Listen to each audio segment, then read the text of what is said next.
Hi, friends. My name is Rich Velotis. I'm the lead pastor of New Life Fellowship Church in Queens, New York City, and the author of Good and Beautiful and Kind. The verse of the day is found in Ephesians 4:32. This is what it says.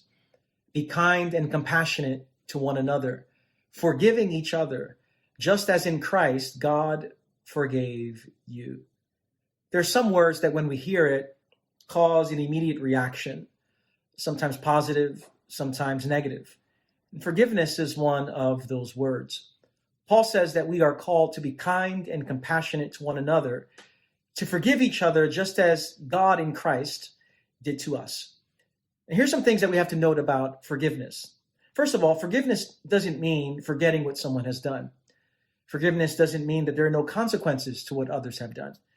Forgiveness doesn't mean that we don't feel the pain of grief. Forgiveness doesn't mean that there's a reconciliation of relationship necessarily. Forgiveness doesn't mean that things will always be like they once were before. But it does mean freedom from interior bondage. You see, holding unforgiveness, as someone has said, is like drinking poison and waiting for the other person to die. When we forgive, we might not feel it immediately, but we are actually being set free. And not only that, we express what God has done for us in Christ. The forgiveness of God is one of the most beautiful pictures of grace. And God knows all that you've done. God knows all your mistakes, your hangups, your addictions, your bad attitude. And yet in Christ, God has forgiven you.